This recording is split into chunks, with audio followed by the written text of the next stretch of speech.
बिस्मिल्लाहिर्रहमानिर्रहीम। अस्सलाम वालेकुम दोस्तों, अपनी नेक्स्ट वीडियो के साथ आपको वेलकम करता हूं अपने इस चैनल में। उम्मीद है आप सब खैरियत से होंगे। तो चलते हैं आज की अहम न्यूज़ की जानब।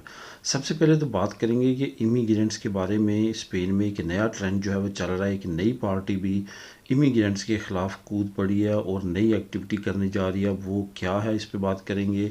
रैगो सोशल के ने जिन लोगों ने अप्लाई किया है उसके बारे में एक अच्छी खबर आई है, वो डिटेल के साथ आप लोगों के साथ बात करूंगा। भाई और बेटे को वर्क परमिट में बुलाने के लिए सबसे आसान तरीका कौन सा है जो अपनाना चाहिए, जो कम खर्च हो और जिसमें आपको ये तसल्ली हो कि उनका काम हो जाएगा, ये कौन सा तरीका आप अपना सकते हैं, इस पे बात करेंगे। और आखिर में बात करेंगे कि नेशनलिटी के बाद कौन से अहम काम ज़रूरी हैं जो कुछ लोगों ने नहीं किए और नुकसान उठाया, इस पे बात करेंगे।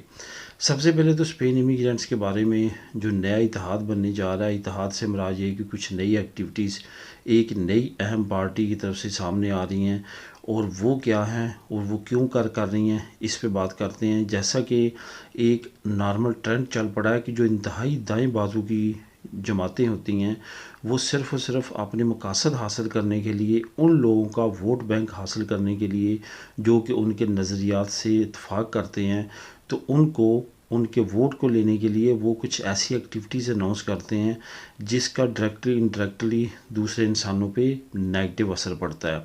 जैसा कि आप जानते हैं कि वॉक्स जो ऑलरेडी स्पेन में एक अहम सियासी पार्टी बन चुकी है, जो तीसरी बड़ी पार्टी है इस वक्त स्पेन में, उनको देखते हुए जो स्पेन की दूसरी कह लें या पहली बड़ी जमात कह लें, पेपे, जो काफ़ी ज़्यादा मरतबा हुकूमत में रह चुकी है स्पेन में, उन्होंने भी इलीगल इमिग्रेंट्स के ख़िलाफ़ कुछ नई एक्टिविटीज़, कुछ नई कार्रवाई करने का अंदिया दिया है, और वो भी कुछ नया बिल जो है वो पार्लियामेंट में लेके आ रहे हैं।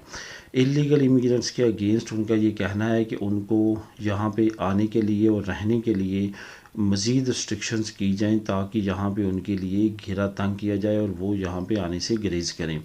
ये याद रहे कि जब से मराकश के साथ यानी मरोक के साथ हालात स्पेन की काफ़ी ज़्यादा ख़राब हुए हैं, उधर से स्पेन ने अपनी जो गैस पाइपलाइनें थी वो बंद की हैं, यहाँ मरोक ने बंद किया स्पेन के लिए, और यहाँ से स्पेन ने उनके जो इलीगल इमिग्रेंट्स थे उनको डिपोर्ट करने का काम जो है वो फास्ट तेज़ी के साथ किया है।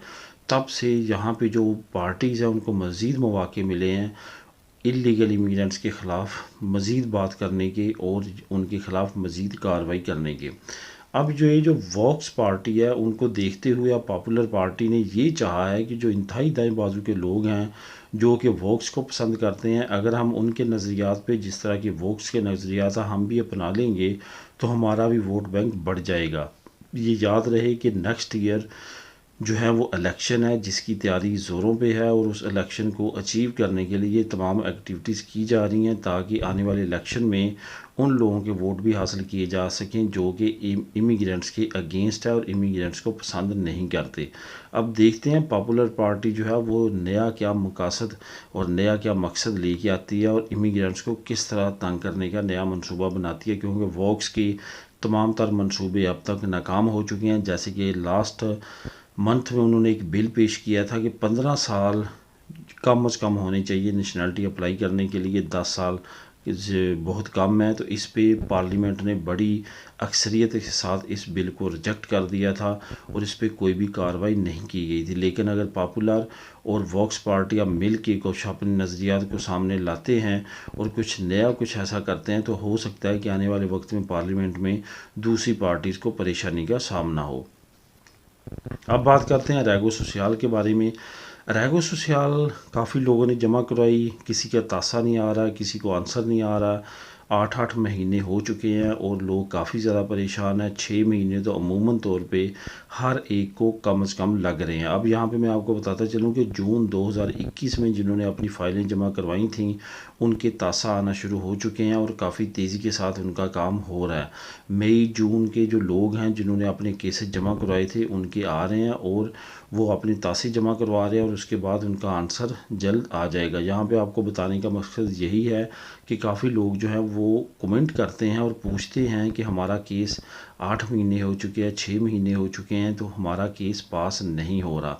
यहाँ पे आपको बताता चलूँ कि ना सिर्फ यहाँ बल्कि तमाम यूरोपीय यूनियन बल्कि दुनिया के तमाम ममालिक में कुछ इसी तरह के हालात हैं। काफ़ी ज़्यादा लेंथी काम है, कोरोना वायरस की वजह से, अमले की कमी की वजह से, बाकी जो अवामल है उनकी वजह से तमाम तर काम जो है वो काफ़ी ज़्यादा सुस्त हैं। सिर्फ़ और सिर्फ अरेगो सोशल नहीं, बाकी जो मामलात हैं वो भी काफ़ी ज़्यादा डिले का शिकार हैं। इस वजह से परेशान होने की बात नहीं है, ना ही आपके केस में कोई ऐसा मसला होता है जिसकी वजह से आपको इस तरह का मसला है यानी कि देर हो रही है। ये सिर्फ़ और सिर्फ जो ऑफ़िस वर्क है उसके लोड की वजह से है। क्या हुआ कि जब कोरोना वायरस आया, वो जो पीरियड था उसमें इन्होंने तकरीबन 2-2 3-3 महीने जो हैं वो छुट्टियां की, लेकिन ऑनलाइन सिस्टम होने की वजह से फ़ाइलें जमा होती नहीं और वो अब इतनी बड़ी तादाद में जमा हो चुकी हैं कि जितना इस वक्त ऑफिस में अमला है वो उसको नहीं कर पा रहा, जिसकी वजह से डिले होता होता 7-8 महीने तक अब लोगों का टाइम लग रहा है जिन्होंने जमा करवाई है। लेकिन हो सकता है कि अनकरीब कोई मज़ीद अमला भर्ती करके जिस तरह नेशनलिटी के केसेस को निपटाया जाता है इसी तरह खैरिया के केसेस को निपटाया जाए। फ़िलहाल जो है पिछले जो जून में लोगों ने जमा करवाया उनके केसेस काफ़ी तेज़ी के साथ पास हो रहे हैं और उनके तासज़ आना शुरू हो चुके हैं। भाई और बेटे को किस तरह से आसानी के साथ बुला सकते हैं, काफ़ी दोस्तों की तरफ से इस पे कमेंट आया। आपको मालूम है कि भाई के लिए आपको ये शो करना है कि आप पे डिपेंड करता है, उसका वहाँ पे कोई रोज़गार नहीं है, आप उसकी हेल्प करते हैं, उसकी फैमिली को चला रहे हैं। हर महीने आपने कुछ ना कुछ अमाउंट उसको भेजनी है ताकि कल को आप शो करा सकें कि किस तरह आप उसकी मदद कर रहे हैं।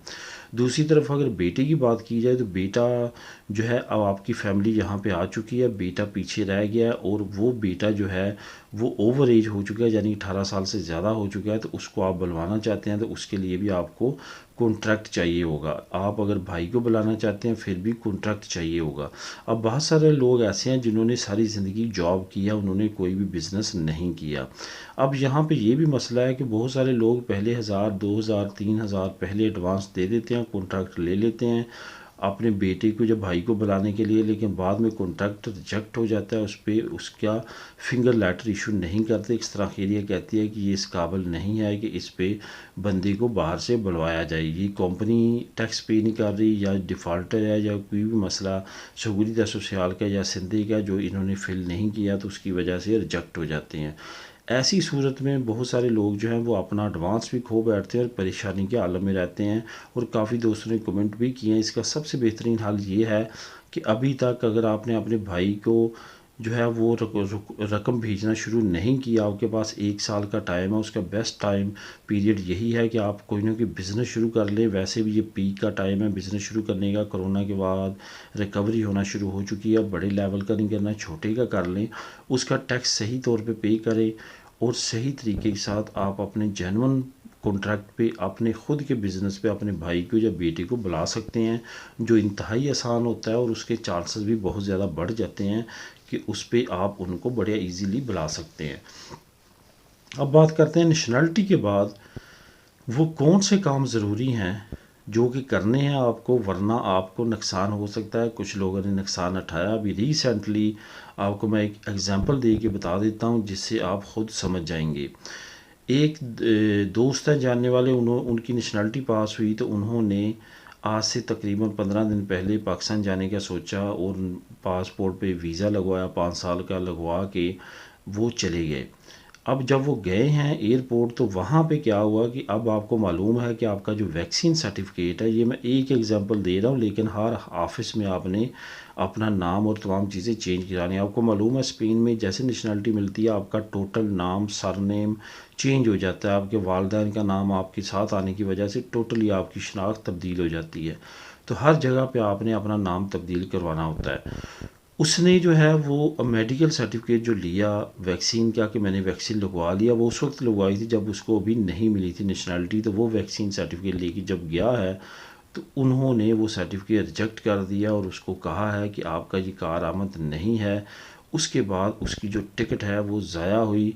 उसने भाग दौड़ काफ़ी की कि वो एक्सटेंड हो, लेकिन वो सेम टाइम सेम डे की थी, जिसकी वजह से उसको फाइनेंशियली नुकसान हुआ।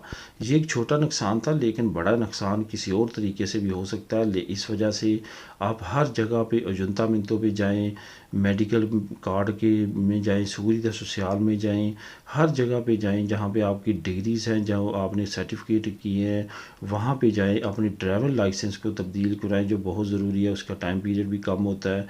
तो इसमें आपने लाजमी तौर पे अपने तमाम काम करने हैं ताकि आप कल को किसी तरह की भी परेशानी से बच सकें। तो दोस्तों, ये थी आज की अहम न्यूज़ और मालूमात। मिलेंगे नेक्स्ट वीडियो में। अल्लाह हाफिज़।